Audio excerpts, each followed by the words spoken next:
প্রিয় দর্শক, বর্তমানে বাংলাদেশের অন্তর্বর্তীকালীন সরকারের প্রধান উপদেষ্টার নেতৃত্বে একটি দল জাতিসংঘের সাধারণ অধিবেশনে অংশ নেওয়ার জন্য মার্কিন যুক্তরাষ্ট্রে রয়েছে এবং বাংলাদেশ স্বাধীনতা লাভের পরে খুব সম্ভবত এই প্রথমবারের মতো সাধারণ অধিবেশনের মূল আকর্ষণ বা কেন্দ্রবিন্দুতে বাংলাদেশ স্থান করে নিতে পেরেছে।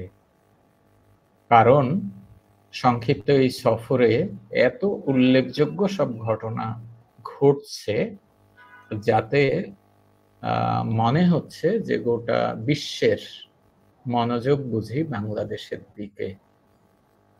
আসলে রিয়েলিটি কি, এই বিষয়টা বোঝার জন্য আমি এখন কথা বলতে চাচ্ছি ডক্টর মোহাম্মদ আমিনুর রহমান। তিনি ডেভেলপমেন্ট অ্যাক্টিভিস্ট এবং social analyst, specially south Asian বিষয়ে ওনার প্রচুর পড়াশোনা রয়েছে, খোঁজ খবর রাখেন। তো আমরা আজকে বুঝতে চেষ্টা করব যে ইন্টারিম গভর্নমেন্ট নিজে কেমন চলছে, রিজিওনাল কানেক্টিভিটিতে কতদূর এগুলো, অ্যাজ ওয়েল অ্যাজ বিশ্ববাসীর সাথে এই যে নেটওয়ার্ক সৃষ্টি হচ্ছে তা থেকে আসলে আমরা কিভাবে উপকৃত হতে পারি। তো আমি শুরুতেই আমন্ত্রণ জানাচ্ছি ডক্টর মোহাম্মদ আমিনুর রহমান। ধন্যবাদ প্রফেসর আব্দুল হামিদ। হ্যাঁ, যে বিষয়টি নিয়ে আলোচনা শুরু করেছেন সেটি তো এখন খুব আলোচিত বিষয়, নো ডাউট। সারা পৃথিবীরই চোখ কিন্তু এখন জাতিসংঘের দিকে, যে আসলে জাতিসংঘে ওইখানে যেসব দেশ গেছে তাদের কি ঘটছে সেদিকে যেমন নজর আছে, গ্লোবালি কোন কোন বিষয় সামনে আসছে সেই বিষয়েও নজর আছে। এখন যদি বাংলাদেশের কথা বলেন, যেটা আপনি বলেছেন যে সম্ভবত বাংলাদেশ এবার খুব বেশি অ্যাটেনশন ড্র করতে পেরেছে গ্লোবালি অন্যান্য দেশের মানুষের কাছ থেকে, সেটি ঠিক। এটি পত্র পত্রিকায় মানে আপনি সহ আমি যা দেখছি আমার মনে হয় সারা দেশের মানুষও সেটা দেখছে, কারণ তথ্যের তো অভাব নেই। হ্যাঁ, এটা ঠিক যে এবার বাংলাদেশ একটু বাড়তি মাত্রা পেয়েছে। তার একটা কারণ হলো যে ডক্টর ইউনূসের তো একটা ব্যক্তিগত ইমেজ রয়েছে, যেটা তো অস্বীকার করার কোনো উপায় নেই। বিশ্বময় তার যে ইমেজ আছে, তো সেটার সাথে এখন প্রধান উপদেষ্টার যে দায়িত্বটা নিয়ে উনি ওখানে গিয়েছেন, তো সেইটার কারণেই এবং খুব অল্প সময়ের মধ্যে একটা বিষয় খেয়াল করবেন, ওইখানে প্রোটোকল কেমন, কি বিষয়, সেই বিষয়গুলো অতীতে আমরা লক্ষ্য করেছি যে যারা যান তারা যত মানুষের সাথে ডায়ালগ করতে পারেন, এখন আপনি খেয়াল করে দেখুন যে উনি এই কয়েকদিনে কত মানুষের সাথে, মানে কত বিশ্ব নেতার সাথে ডায়ালগ করেছেন, ইনক্লুডিং বাইডেন এবং মিস্টার ক্লিন্টন, সেটি। তারপরে ট্রুডো ছিল কানাডার, উনি এর মধ্যে চীনের সাথে, চীনের যিনি প্রতিনিধি রয়েছেন সাইড লাইনে, তাদের সাথে কথা বলেছেন। আমি বলতে চাচ্ছি যে খুব অল্প সময়ের মধ্যে উনি কিন্তু অনেক মানুষের সাথে কথা বলতে পেরেছেন, এবার বলেছেন, এবং সেটি যে সম্ভব সেটিও খুব ভালো লেগেছে অন্তত আমার ভেবে, যে মানে এতটা সময় বের করতে পেরেছেন এবং কথা বলতে পেরেছেন। তার ফলে আঞ্চলিক সহযোগিতা বলেন, আন্তর্জাতিক, রাইট। কিন্তু এবারের ট্যুরটা কিন্তু খুবই শর্ট, কারণ 24 তারিখে গেছেন এবং আজকে বক্তৃতা শেষ হওয়ার পরেই উনি কিন্তু দেশে ব্যাক করবেন। এখনই ফ্লাইট, সেটা তো বারবারই বলছেন। তার মানে সব মিলিয়ে 5-6 দিনের একটা ট্যুর, কিন্তু এই ট্যুরে যে মিডিয়া কভারেজ, এটা খুবই লক্ষণীয়। আপনার দৃষ্টিতে ইউনিক বৈশিষ্ট্য কি কি এই ট্যুরের? কারণ ইতিপূর্বেও আমরা দেখেছি আমাদের সরকার প্রধানেরা নানা সময় যেতেন, তো সেই পয়েন্ট অফ ভিউ থেকে এবারের ইউনিকনেস একটু যদি বলেন। হ্যাঁ, ইউনিকনেস যদি আপনি 1 নম্বরে রাখেন তাহলে তো এটা বলতেই হবে যে সেটি মিস্টার বাইডেনের সাথে তার নিজের কোলাকুলি এবং বাইডেনের সাথে যে আলাপচারিতা। কারণ বিশ্ব মোড়ল বলতে যাদের বুঝি আমরা তাদেরকে তো আর অস্বীকার করা যাবে না। তো সেইখানে আবার বাইডেনেরই আলোচনার পরপরই সিজিআই যেটা আর কি ক্লিন্টন সাহেবের সাথে তার একটা ব্যক্তিগত সম্পর্ক পারিবারিকভাবেই অনেকখানি স্ট্রং, সেটা আমরা অনেকদিন থেকে দেখি, কখনো সমালোচনার চোখে, কখনো ভালোভাবে আমরা দেখেছি। ফলে এই দুটি বিষয় এবং আমেরিকান পররাষ্ট্রমন্ত্রী সহ, এবং খেয়াল করবেন যে পিটার হাসও তার সাথে দেখা করেছে, যিনি সাম্প্রতিক অতীতে বাংলাদেশে আমেরিকার রাষ্ট্রদূত ছিলেন, এবং তাদের দক্ষিণ এশীয় কমিটিতে পিটার হাসও কিন্তু সম্পৃক্ত। তো ফলে প্রথম বিষয় যেটা আপনি ইউনিকনেস বলবেন, আমি বলবো যে খুব বড় অ্যাচিভমেন্ট। ইউনিকনেস সেটা তো একটা অন্য বিষয়। সেটা হলো যে উনি বাংলা মানে ইন্টারিম গভর্নমেন্টের প্রধান হিসাবে এটা ধরাই যাচ্ছে যে আমেরিকার কাছ থেকে খুব বড় রকমের একটা সমর্থন নিতে পেরেছেন। এটা খুব একটা বড় বিষয়, দেশের মানুষের জন্য এটা একটা স্বস্তিকর বিষয় বটে। এটা এক। আর দ্বিতীয় বিষয় হলো যে এখন উন্নয়ন সহযোগী যারা আমাদের, বিশেষ করে নর্থের যারা, কিংবা আপনি দেখবেন যে উন্নয়ন সহযোগী যারা ইউ থেকে শুরু করে কানাডা, ট্রুডো, বিশেষ করে যারা আমাদের, যাদেরকে আমরা দাতা দেশ বলে থাকি, তাদের সাথে উনি কিন্তু চট করে অনেক বিষয়ে কথা বলেছেন। এখন কত বেশি কথা বলতে পেরেছেন, কি কি বিষয়ে বলতে পেরেছেন সেগুলো তত আসে না, সবগুলো এসছে, জানা গেছে যে তাদের সাথে কথা হচ্ছে সাইড লাইনে। এটুকু বলা যায় যে উনি খুব অল্প সময়টা নষ্ট করেন নাই, যেটা তার ব্যক্তি জীবনের একটা অভ্যাস। তো সেইভাবেই উনি ওইখানে কথা বলতে পেরেছেন। ইউনিকনেস 1 নম্বর আমি ধরবো যে আমেরিকার সাথে তার এই সম্পর্কের গভীরতার জায়গাটি সাধারণ মানুষের সামনে উন্মোচিত হয়েছে, এবং বলা যায় যে একটা অকুণ্ঠ সমর্থন, এবং তারা বলেছে সমর্থনটা দেবে। দ্বিতীয় বিষয় হলো যে জাতিসংঘের উনি কিন্তু অনেক আগে থেকে পার্ট, নিজেই জাতিসংঘের বিভিন্ন কমিটির উনি মেম্বার। তো এখন যিনি আমাদের মহাসচিব আন্তোনিও সাহেব, তো তার সাথে তার তো এমনি সম্পর্ক একটা আছে, সেই সম্পর্কটা কাজে লাগাতে পেরেছেন। ফলে জাতিসংঘ নিজেও, মহাসচিব বলেছেন যে বাংলাদেশের প্রতি তাদের অকুণ্ঠ সমর্থন থাকবে। এই দুটি বিষয় তো অনেক বড় ব্যাপার বটে বলে আমার মনে হয়েছে। এখন সবাই প্রশংসা করছে, কিন্তু আপনার দৃষ্টিতে এই ভিজিটে কোনো ব্ল্যাক স্পট বা অপূর্ণতার কোনো জায়গা আছে কিনা? না, ব্ল্যাক স্পট বলতে আপনি হয়তো ইন্ডিয়ার সাথে তার কোনো ডিরেক্ট কথাবার্তা না হওয়াটা আপনি হয়তো মাথায় রাখছেন, এই আর কি। এটিকে আমি মনে করি যে ভারতেরও একটা বড় ব্যর্থতা। ভারত এটি আমি বলবো না যে বাংলাদেশের যে খুব বিরাট ব্যর্থতা যে ভারতের সাথে সাইড লাইনে কথা বলতে পারে নাই, বিশেষ করে মোদি এবং মিস্টার ইউনূস, এই দুইজন পারেন নাই। সেইখানে যদি এই প্রশ্নটি ওঠে এই মুহূর্তে, ইন্ডিয়ারও সেটা উচিত ছিল কিনা, যেহেতু মোদি ওখানে আছেন, উনি গিয়েছেন মিস্টার মোদি ভারতে, তারও উচিত ছিল কিনা। কারণ ওইখানে পৌঁছানোর পর কিন্তু সাউথ এশিয়া তো আরো একটা বড় ঘটনা ঘটে গিয়েছে, সেটি হলো শ্রীলঙ্কায় নির্বাচন হয়েছে এবং সেখানে বামপন্থী দিশানায়েক ক্ষমতায় এসেছেন, এবং ভারতের পত্রপত্রিকা এখন সয়লাভ দিশানায়েকের এই উত্থান এটা আসলে মোদিজির একটা পরাজয় কিনা, তাদের পত্রপত্রিকাতে এই লেখা আসছে। ফলে জয়শঙ্করের আপনি যদি 2-4টে ফটোগ্রাফ দেখেন, আমি বলবো যে গত 3 থেকে 4 দিনের জাতিসংঘে জয়শঙ্করের যেসব ফটোগ্রাফ এসেছে, তাহলে আপনি তার সাইকোলজিটা বুঝতে পারবেন, জয়শঙ্করের সাইকোলজিটা ফটোগ্রাফ দেখলেই বুঝতে পারবেন। আমি যা বুঝেছি বলি, সেটা হচ্ছে ওনাকে কেন যেন একটু বিধ্বস্ত মনে হচ্ছিল। অফকোর্স, আমি আর কিছুই বলতে চাইলাম না। আমি জয়শঙ্করের ফটোগ্রাফ খুব গভীরভাবে দেখেছি, এবং তার কপালে ভাঁজ, এবং সে যেন মনে হচ্ছে কি গভীর ভাবনার মধ্যে সে পড়ে গেছে। কারণ তার উপরে তো অনেকগুলো দায়িত্ব আছে, সে তো জাতিসংঘে শেষে একজন পররাষ্ট্রমন্ত্রী, মানে তো বৈশ্বিক ভয়েসটা তো তার ফেভারে নেওয়ার কথা, তাই না? এবং আজকে এই মুহূর্তে বক্তব্য দিতে গিয়ে ইউনূস সাহেব সবশেষ হাততালিটা নিয়ে ফেলেছেন কিন্তু মুসলিম বিশ্বের। কারণ ইসরায়েলের বিরুদ্ধে এইভাবে দাঁড়িয়ে কেউ, কোনো মুসলিম নেতাও কথা বলে না। উনি কিন্তু একেবারে ইসরায়েলের বিরুদ্ধে একেবারে স্ট্রেট ফরওয়ার্ড কথা বলেছেন। প্যালেস্টাইনিয়ানদের নিয়ে, এবং অন্তত 2 থেকে 3 মিনিট কথা বলেছেন। আমি তো পুরো মানে এটা তো আমাদের একাধিক চ্যানেল ডিরেক্ট দেখিয়েছে। 2 থেকে 3 মিনিট উনি এটা নিয়ে কথা বলেছেন। ডিপ্লোম্যাটিক কারণেই অনেকে কথা বলে না, কিন্তু উনি কিন্তু খুব স্ট্রেট ফরওয়ার্ড কথা বলেছেন যে এই সমস্যাটি জিইয়ে রেখে বিশ্বে আমরা শান্তিতে থাকবে এটা ভাবার কোনো কারণ নেই, মানে ফিলিস্তিনিদের অধিকার নিয়ে। ফলে এই কথা বলার পরে আপনি দেশের অভ্যন্তরে এবং মুসলিম বিশ্বের এবং তৃতীয় বিশ্বের যারা নিপীড়িত জনগণ তাদের কিন্তু উনি ডিপ্লোম্যাটিক্যালি তাদের অ্যাটেনশনটা উনার দিকে কনসেন্ট্রেট করে নিয়েছেন।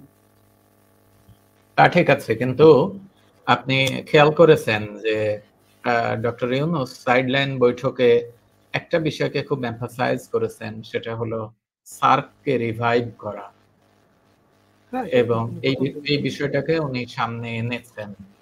তো আপনার কি মনে হচ্ছে যে খুব আশাবাদী হওয়ার মতো কারণ আছে? এখন ধরেন সার্কে সবার সাথেই তোমার কথা হয়েছে, দেশের নায়িকা তো ওখানে যায় নাই, বা শ্রীলঙ্কার বর্তমান পরিস্থিতির কারণে তাদের কোন প্রতিনিধি গেছে জানি না, দেখি নাই, তাই না? আবার যিনি ওদের প্রধানমন্ত্রী হলেন, তাছাড়া উনি ধরেন পাকিস্তান, নেপাল, ভুটান সবাই তো ওখানে গেছে, সবার সাথে উনার দেখা হয়েছে, কথা হয়েছে, এবং উনি সার্ক সামিট করার ব্যাপারে যে কথা বলেছেন তাতে কোনো সন্দেহ নেই। এই কারণে উনি চাচ্ছেন সার্ক সামিটটা হোক।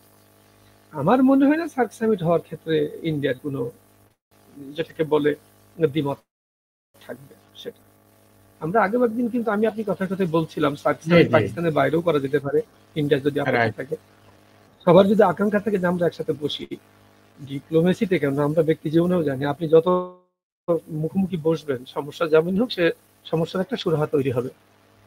হ্যাঁ, আর এটা তো মানে ডিপ্লোম্যাটিক সায়েন্সের একটা বড় ব্যাপারই হলো ডায়ালগ, অর্থাৎ আপনি সে ট্রায়ালগ হোক, ডায়ালগ হোক আর ডিসকাশন হোক, আপনি ফোরাম যেহেতু আমাদের আছে এবং সেই ফোরামে ওনারাও খুব মানে প্রভাবশালী এবং গুরুত্বপূর্ণ একটি পার্ট।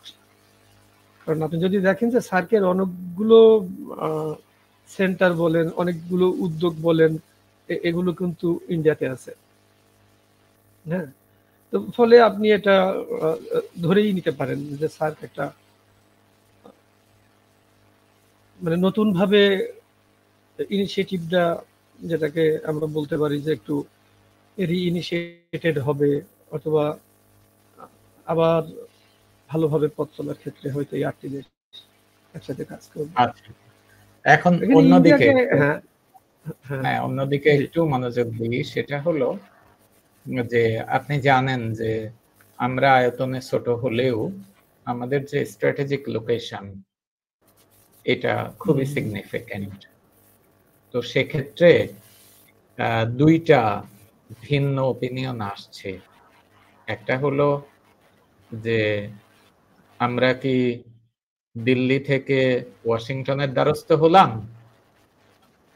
এটা একটা দিক, যে আগে একজনের সাথে বেশি আন্তরিকতা ছিল, জাস্ট এটা শিফট হলো, এটা একটা। আরেকটা হলো যে এই দুই শক্তির বাইরে চীন অনেক বড় একটা ফ্যাক্টর। তো এই পুরো বিষয়গুলোর মধ্যে ব্যালেন্স করা, এইটা কি আমাদের গভর্নমেন্টের জন্য অনেক বড় একটা চ্যালেঞ্জ না? এটি বিগত গভর্নমেন্টের বড় চ্যালেঞ্জ ছিল, চীন এবং ইন্ডিয়াকে ব্যালেন্স করা। এবং তো আপনি যদি গভীরভাবে দেখেন বিগত গভর্নমেন্টের ভাগ্যে যাই ঘটুক, সেটা এই দুই ব্যালেন্সের মধ্যে কতটা ইমব্যালেন্স আর কতটা ব্যালেন্স করতে পেরেছে সে বিষয়টিও প্রশ্ন সাপেক্ষ।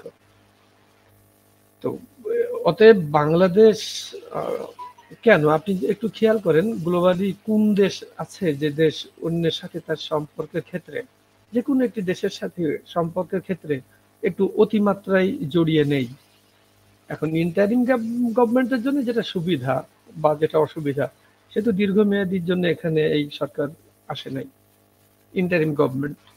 তো ফলে এই স্বল্প সময়ে তাদের যে স্ট্র্যাটেজি, সেই স্ট্র্যাটেজি যদি বাস্তবায়ন করতে হয় তাহলে কোন জায়গায় সমর্থন লাগবে, কাদের লাগবে, এবং সব থেকে বড় কথা দুটি বিষয় তো খুব গুরুত্বপূর্ণ এই মুহূর্তে তাদের জন্য।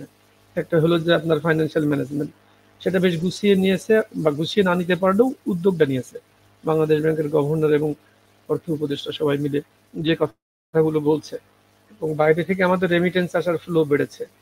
অর্থাৎ আস্থার জায়গাটা তৈরি হয়েছে, ব্যাংকের যে রিফরমেশন সেটাও শুরু হয়েছে।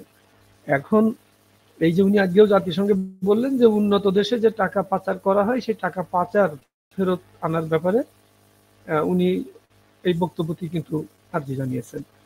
তো ফলে এখন এই দুর্নীতির টাকা বলেন যেভাবেই হোক এই টাকা বাইরে গিয়েছে, এই টাকা যদি দেশে আনতে হয়, সব মিলিয়ে এই সরকারকে যদি কাজ করতে হয় তাহলে শক্তিশালী কারো ছত্রছায়ায় থাকতে হবে। মানে এই টাইমে কে কখন ছিল না সেই প্রশ্ন আপনি করতে পারেন। আমরা যদি বললাম তো যে সাম্প্রতিক অতীতে যে সরকার চলে গেছে তাদেরটা হয়তো একেবারে অতিমাত্রায় ওপেন হয়ে গিয়েছিল। একটা বিষয় হলো যে আপনি আপনার দেশটাকে আরেকটা দেশের কলোনি হিসেবে ব্যবহার করতে দেবেন কিনা, আরেকটা হলো যে আমি ডিপ্লোম্যাটিক্যালি আরেকটা দেশের সাথে সম্পর্ক রেখে চলবো। অন্যের আঘাত বা অন্যের একটা ভীতি থেকে বাঁচার জন্য দুটো বিষয় কিন্তু দুই রকমের। আজকে কিন্তু ডক্টর ইউনূস সাহেব জাতিসংঘে বলছেন যে আমরা ওরা মেগা প্রকল্প নেব না, আমাদের প্রকল্পগুলো এরকম মেগা হবে না। আপনি 30,000 কোটি টাকার একটা প্রকল্প নিয়ে 6 কিলোমিটার রাস্তা বানাবেন, 10 কিলোমিটার একটা ট্রেন লাইন করলেন, আপনি 50,000 কোটি টাকার একটা এডিবির ফান্ড নিয়ে পাতাল রেল বানাবেন, সবকিছুই ঢাকায়।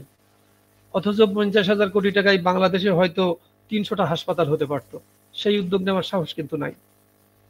তো উনি ওই জন্য আজকে বললেন যে সোশ্যাল মানে যেসব ইস্যুজ আছে, ডেভেলপমেন্ট ইস্যুজ আছে, সেই ইস্যুজ গুলো মানে হেলথ ওগুলো উল্লেখই করেছেন আর কি, এমপ্লয়মেন্ট, হ্যাঁ, ক্লাইমেট, এইসব বিষয়ে এই অর্থর লগ্নি জায়গাগুলোকে উনি বেশি গুরুত্ব দেবেন যেখানে পুঁজি স্বল্প লাগে। অর্থাৎ একটা প্রকল্প দিয়ে অনেক কাজ করা যায় সারা দেশের মানুষের জন্য, সেটা বলছেন আজকে। সেটি তো এক কথাই ঠিকই যে আপনি, আমি তো নিজেই মনে করি, আপনি আমাকে বলেন তো যে আমি নীলফামারীর লোক কিংবা আমি খুলনার লোক, আমি এডিবির লোনে আপনি ঢাকায় যে আকাশ রেল তৈরি করেছেন, আমি কোনোদিনও ঢাকায় আসি নাই, আমি কেন এইটা এই লোনের সুদ আমি কেন টানবো? আমাকে বলেন তো, আমি তো বাংলাদেশি। কোন দুঃখে আমি এই 15 কিলোমিটার রাস্তা করতে যে 20 কিলোমিটার রাস্তা করতে যে আমি 30,000 কোটি টাকা ব্যয় করব, এবং যেখানে নিশ্চিতভাবে বলা হচ্ছে তারপরেও ঢাকার যানজট কমবে না। এগুলো তো কি যারা যানজট বিশেষজ্ঞ তারাই বলছেন। এখন সেখানে কি ঘটছে, মানে যে জিনিসটা একদমই আমরা প্রফেশনাল যারা তাদের বাইরে জানে না, এগুলো কিন্তু আমি মনে করি যে সাধারণ মানুষের জানার অধিকার আছে। আমরাও সাধারণ মানুষ, এখানে কোনো অসাধারণ মানুষ নেই। কেউ হয়তো কোনো জায়গায় কাজ করে বলে সে জানে, কেউ হয়তো সেটা জানে না। আমরা তো কৌশলগত কারণে এই সরকারের হাতে হয়তো উপায় নেই, এক। দুই, দ্বিতীয় বিষয় হলো যে আমেরিকা তখনও ওনাদের সমর্থন করেছে, সাপোর্ট দিয়েছে, তখনও এখন বিলিয়ন বিলিয়ন ডলার দরকার। আপনি বিশ্ব মোড়ল, আমি তো বললাম যে বিশ্ব অর্থনীতির মোড়ল একটা কথা আছে ডেভেলপমেন্ট স্টাডিজে, যে আমেরিকার সর্দি লাগলে ইউরোপের হাসি হয়। শোনেন, আমি ছাত্র থাকতে এটা ক্লাসে স্যার বলছেন। তো তখনই ওই অবস্থা যে আমেরিকার সর্দি লাগলে ইউরোপের হাসি হয়। আমরা তো কোথাকার কে? আপনাকে তো কোথাও না কোথাও মানে আস্থা রাখতেই হবে, যেহেতু ইন্ডিয়া এখন একটা কনফ্রন্টেশনে চলে গেছে। একজন ব্যক্তিকে তারা সেভ করতে যে পরিমাণ আগ্রহী, বাংলাদেশের নাগরিকদের উপরে না। আজকেই কানপুরের ঘটনাটা দেখেন, কানপুরে আমাদের সেই টাইগার রবি যে ছেলেটা গায়ে ওই টাইগারের পোশাক পরে মানে এটা রং লাগিয়ে যে ইয়ে করতো, সে এখন হসপিটালাইজ। এই যে এখনই ইন্ডিয়ান ভিডিও দেখলাম আমি, এফ পালকি শর্মার, সেখানেই। তার মানে ব্যাপারটা কি হয়েছে, হ্যাঁ, যে মাস পিপুলের মধ্যে এটা ইনফিল্ট্রেটেড হয়ে গেছে যে বাংলাদেশে এখন একটা অ্যান্টি ইন্ডিয়া সেন্টিমেন্ট বা অ্যান্টি ইন্ডিয়া গভর্নমেন্ট অথবা মুভমেন্ট হয়েছে। কিন্তু আসলে তো অ্যান্টি ইন্ডিয়া মুভমেন্ট এখানে হয় নাই। আপনি আপনি যেহেতু আমার আপনার একটা আলোচনা হচ্ছে, আমি এখানে মানে আপনার ক্যারিয়ার বা আপনার রেজাল্ট নিয়ে আমি বলতে চাচ্ছি না, কারণ ব্যক্তিগত বিষয় অতটা বলতে চাচ্ছি না। আমি আমার এই আলোচনার ফাঁকে ওদিন সার্ক বিশ্ববিদ্যালয়ে ঢুকলাম, বুঝলেন, যে সার্ক ইউনিভার্সিটি, দেখি তো এখানে মাস্টার কারা, কোন দেশের কয়জন, মানে খুদার রহমতে যদি কোনো দেশ থেকেও একটা লোক ওখানে টিচার থাকে, ফ্যাকাল্টি। এই আলোচনার পরে আপনি সার্ক ইউনিভার্সিটি কাল দেখবেন, আপনি দেন অ্যাপ্লাই করেন, কিভাবে আপনার নেই। প্রশ্ন হলো আমরা হেলথ ট্যুরিজমে যে পরিমাণ অর্থ ওখানে দিই, মানে যেটাকে মেডিকেল ট্যুরিজম বলে, আমরা অন্যান্য পর্যটন খাতে যে পরিমাণ ইন্ডিয়াতে যাতায়াত করি সেটা তো খুব ইতিবাচক ভাবেই যাতায়াত করি, এটা তো কোনো নেতিবাচক না, তাই না? এই যে প্রকল্পের নামে ওয়ার্ল্ড ব্যাংক এডিবির কাছ থেকে যা কিছুই নেওয়া হোক, এখন এই যে পাতাল রেলের কাজ চলছে ঢাকায়, সেখানেও তো ঘটনা একই, সবই তো তারা। আমি তো বলছি ওই রিসোর্স আমার দেশে আছে, এটা না, কিন্তু কি হচ্ছে এইগুলো তো বাইরের কেউ জানে না। আপনি কিভাবে একটি মানে শক্তভাবে কথা বলবেন কিভাবে? আরেকটা হলো যে আপনার দেশের গোপনীয়তা বলে কিছু নাই তো। আমার সব এক্সপার্ট যখন বাইরের সব প্রকল্পে কাজ করে, সব জায়গায় করে, আমার নথি আমার কাছে নেই, সব তাদের কাছে আছে। এইটা হলো আরেকটা জায়গা, আমার নথি আমার কাছে নেই কিন্তু সব তার কাছে আছে, তাদের কাছে আছে। এটা এরকম ব্যাপার। এই জন্য বিষয়টা this is not matter of India and Bangladesh, এটা বিষয় হলো একটা সরকার, যে সরকার থাকবে সে চীন, ইন্ডিয়া, বাংলাদেশ। আর ইন্ডিয়া এখনো ওই সুপার পাওয়ার হয়নি, বুঝলেন? এমজে আকবরের একটা বিখ্যাত বই আছে, বইটা আপনিও পড়বেন, এমজে আকবরের এই বই অন্তত 15 বছর আগে বের হওয়া, কিন্তু এখনকার না, যে ইন্ডিয়া সেজ উইদিন, সাইজ উইদিন, ইন্ডিয়া ভেতর থেকে অবরুদ্ধ, তার এই বিখ্যাত বইয়ের নাম, বুঝলেন? ওই বইটা পড়লেই বুঝবেন, তার ইন্টারনাল ক্রাইসিস শেষ নেই। রাইট, আমি রিভিউ পড়েছি, বইটাই আমার কাছে আছে, বইটা আমি পড়েছি, আমি বইটা আমার কাছে আছে। আমি আপনাকে শুধু একটা তথ্য দিই, দেখেন মমতা ব্যানার্জি গত সপ্তাহে আঙুল তুলেছে যে ঝাড়খণ্ড বাদ ছেড়ে দিয়ে আমার পশ্চিমবাংলা ডুবিয়ে দিল, গত সপ্তাহে আঙুল তুলেছে, এবং এ নিয়ে সে প্রোটেস্ট করেছে একটা মিটিং এ। আমরা যখন বললাম যে আমার নোয়াখালী কুমিল্লায় জীবনে বন্যা হয় না, ওইখান থেকে পানি ছেড়ে দিয়েছে বলে, তখন বললো যে কই না, আমরা কোনো পানি ছাড়িনি। তো তার আভ্যন্তরীণ একজন চিফ মিনিস্টারই তো বলছে যে ঝাড়খণ্ডের ওটা ইচ্ছা করে পানি দিয়ে আমাকে ডুবিয়ে দেওয়া হয়েছে। ফলে তার অভ্যন্তরে যে কাবেরী নদী নিয়ে, আপনি দেখেন কর্ণাটক কেরালার কাবেরী নদী নিয়ে মামলা আছে। আমরা নদীর জল নিয়ে যেটা বলছি, আপনাকে আমি তথ্য দিই, তার ইন্টারনালি নদীর জল নিয়ে 2 রাজ্যের মামলা আছে। এই মামলা আজকে না, এই মামলা 30 বছরের পুরনো মামলা। আর আমরা মামলা করতে গেলে বা আমরা হিসা চাইতে গেলে তো ওইটা বলে। ফলে উনার নিজের মধ্যে যে ক্রাইসিস আছে, সেই ক্রাইসিসের মাত্রা এত হাই যে একটা সুপার পাওয়ার হওয়ার জন্য যা কিছু দরকার সেই লেভেলে ইন্ডিয়া আজ পৌঁছায় নাই। ওই জন্য বাংলাদেশ ইন্ডিয়া থেকে মুখ ফিরায়নি, কিন্তু এই গভর্নমেন্ট কি মুখ ফিরিয়েছে? চেষ্টা তো করছেই। আমাদের তৌহিদ সাহেব তো জয়শঙ্করের সাথে কথা বললেন নাকি? কি কথা হয়েছে আমি জানি না, কথা তো হলো, ওইটা রেগুলার রুটিন যে ব্রিফিং হয় সেটা হয়েছে। ওইটা হ্যাঁ, ওটা একটা গুরুত্ব আছে, কিন্তু গুরুত্ব তো আছে। 2 জন পররাষ্ট্র, ধরেন ইনি তো পররাষ্ট্রমন্ত্রী পদমর্যাদা, 2 জন পররাষ্ট্রমন্ত্রী বসেছে, গুরুত্ব তো আছে বটেই। আমি তো ইন্ডিয়ানদের সাথে কাজ করেছি সেভারাল টাইমস। শোনেন প্রফেসর সাহেব, আমি ইন্ডিয়ানদের সাথে সেভারাল টাইমস কাজ করেছি। দে আর ভেরি ফাইন পিপল, আমরাও ভালো, নো প্রবলেম। এটা বিষয় হলো এটা লিডার টু লিডার। সেটা ওয়েস্ট, যেমন কলকাতার লোকের সাথেও আমি কাজ করেছি, দিল্লিরও করেছি, ওই মহীশূরেরও করেছি, মানে আমি অনেক ইন্ডিয়ানদের সাথে কিন্তু কাজ করেছি। দে আর ফাইন পিপল, নো প্রবলেম। কিন্তু আমি বলছি এগুলো হলো স্টেট লিডার টু স্টেট লিডারের যে বিষয়, সেটা সাধারণ মানুষের উপরে যে ইম্প্যাক্ট ফেলে সেইটা। এই এমনকি বলা ঠিক না, মানে আমি নিজে একজন ইন্ডিয়ান এক্সপার্ট আমাকে এই কথা বলছিল যে ডক্টর রহমান, তোমার দেশের মানুষের ধৈর্য আছে বটে। আমি আর বললাম না বেশি কিছু। কোন বিষয়? জি না, অলরাইট।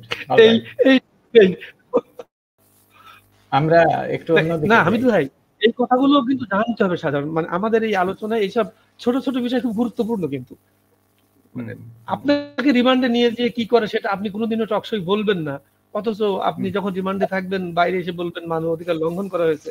এটা আমার পছন্দ না।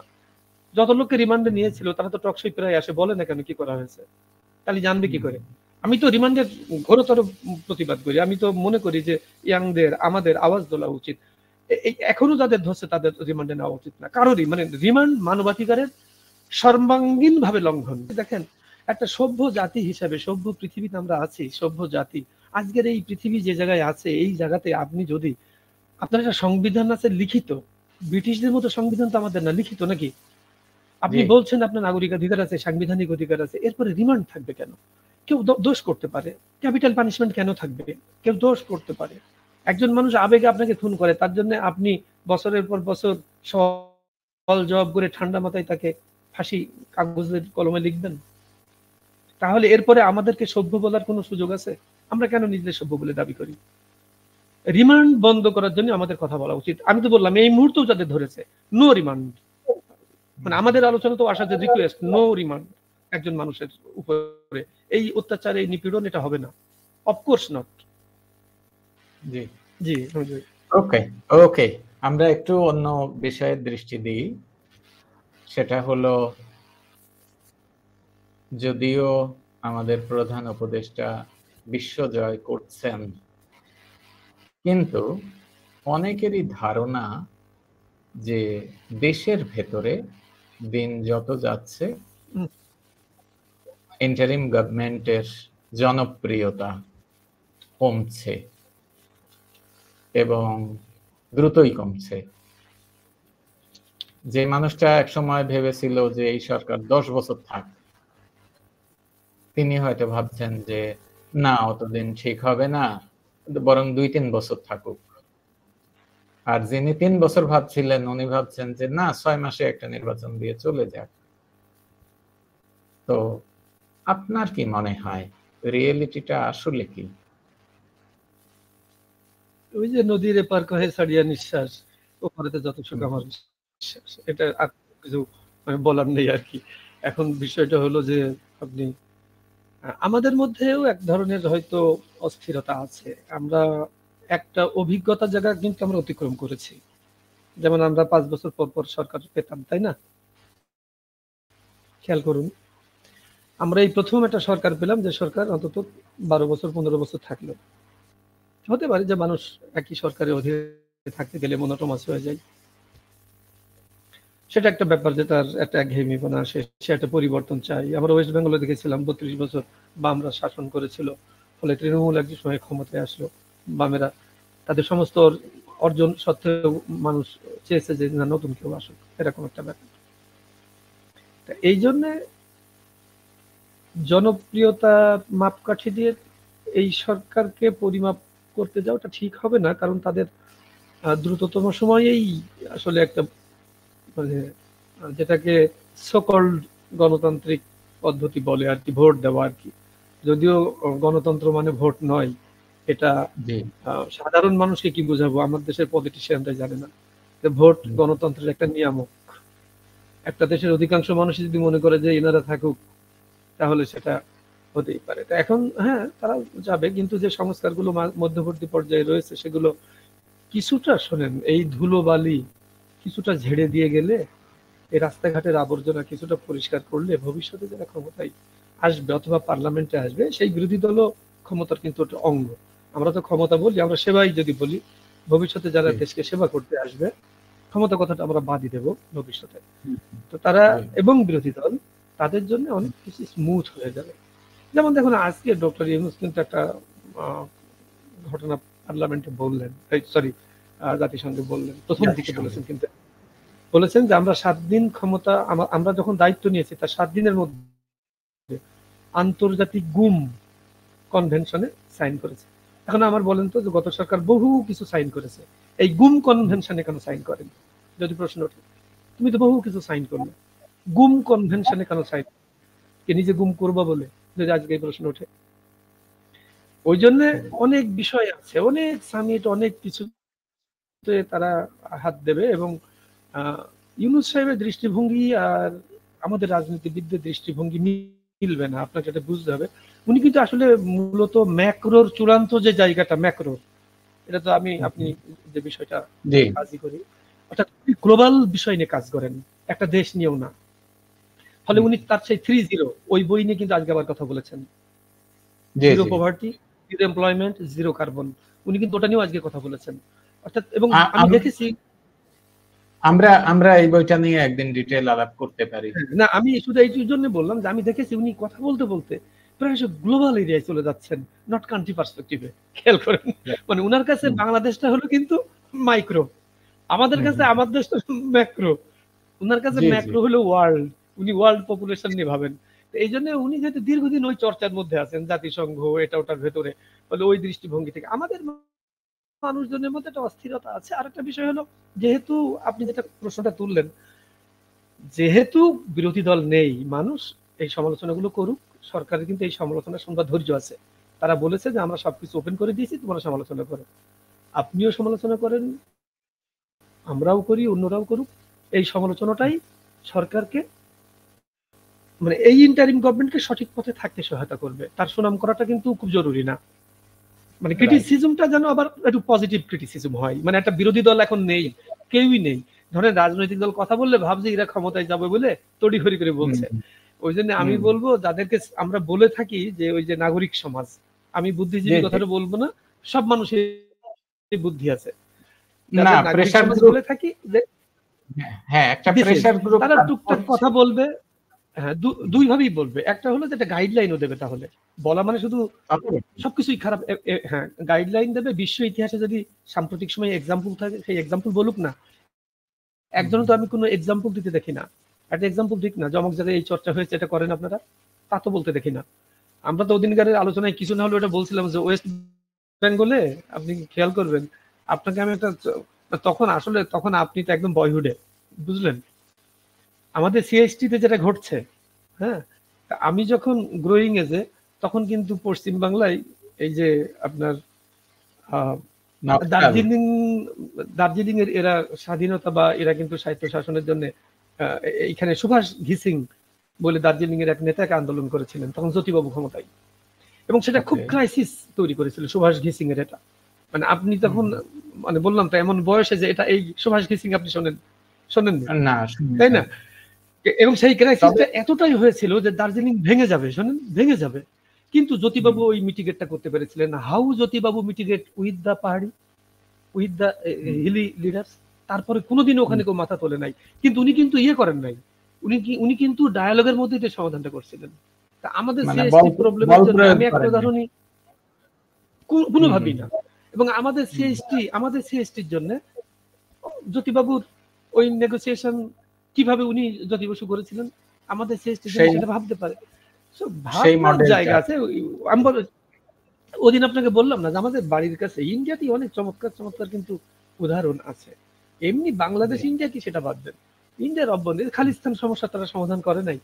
হয়তো শ্রীমতী গান্ধী খুব টাফেস্ট একটা পদক্ষেপ নিয়েছিলেন, কিন্তু জ্যোতিবাবুর অ্যাপ্রোচটা আনডাউটেডলি সেটা একদম অন্য পর্যায়ের ছিল।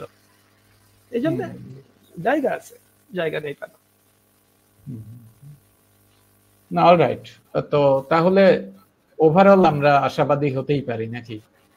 হ্যাঁ, এবং ইন্ডিয়ার সাথে রিলেশনশিপ আপনি দেখবেন, আমার তো মনে হয়েছে যে আগামী 1 সপ্তাহ 2 সপ্তাহের মধ্যে রিলেশনশিপের অনেকগুলো জায়গা কিন্তু ওপেন হবে। যেমন আজকে উনি জাতিসংঘে বলেছেন যে পৃথিবীর যে দেশের সাথে যে প্রান্তে যার সাথে যা চুক্তি ছিল, যেভাবে যা ছিল, দ্বিপাক্ষিক, ত্রিপাক্ষিক, বহুপাক্ষিক, সবকিছু সেভাবে চলবে।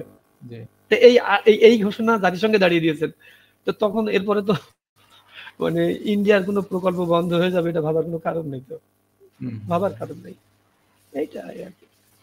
ওই যে আপনি ওদিন বলেছেন না যে ইমোশন কাজ করে, হ্যাঁ, ইমোশন থেকে আস্তে আস্তে রিলিজ হয়, ওদিন বলছেন, এখন তো ইমোশন রিলিজ করে গেছে স্বাভাবিক। তবে আমার মনে হয়েছে যেটা, যে আমি ওদিন যেটা বলছিলাম, যে আমার যেটা মনে হয়েছে যে ইন্ডিয়া আরেকটু বাংলাদেশের দিকে এক পা, মানে কূটনৈতিক ভাবেও যদি বিচার করেন আরো এক পা ওদের এগিয়ে আসা উচিত ছিল।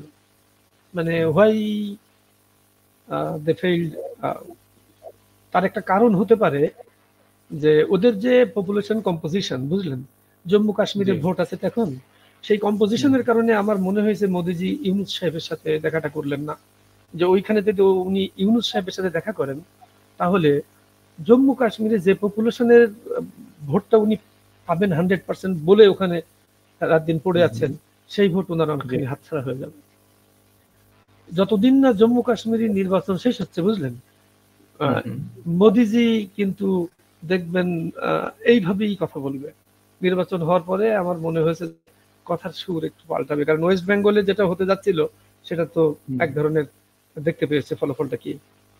রাইট, কারণ পপুলেশন কম্পোজিশন আমি দেখেছি বাংলাদেশে না, ইন্ডিয়াতে তারা নির্বাচনে এবং অভ্যন্তরীণ রাজনীতিতে সাংঘাতিকভাবে পপুলেশন কম্পোজিশন নিয়ে তারা চর্চা করে, এবং এ কারণেই ওয়েস্ট বেঙ্গলের উত্তরে তারা কিন্তু একটা রাজ্য করার ব্যাপারে যে বারবার বিজেপি বলছে, সেটাও একটা ব্যাপার।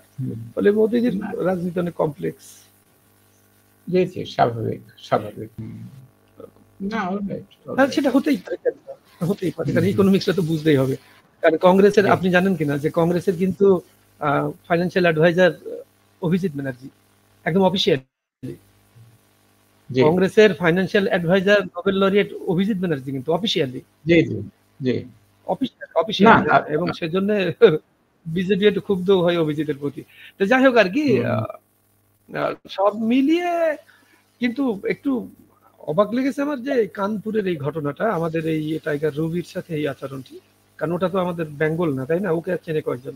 হয়তো ওই বাঘের পোশাকটা পরেছিল এবং বাঙালি দর্শকদের সাথে, বাংলাদেশের দর্শকদের সাথে খারাপ ব্যবহার করা, এইটা অতদূর পৌঁছে যাওয়া ঠিক হয়নি। কারণ বাংলাদেশে এমন কিছু ঘটে নাই যে সেটা একেবারে ইন্ডিয়ার জন্য ভয়ানক কোনো কিছু।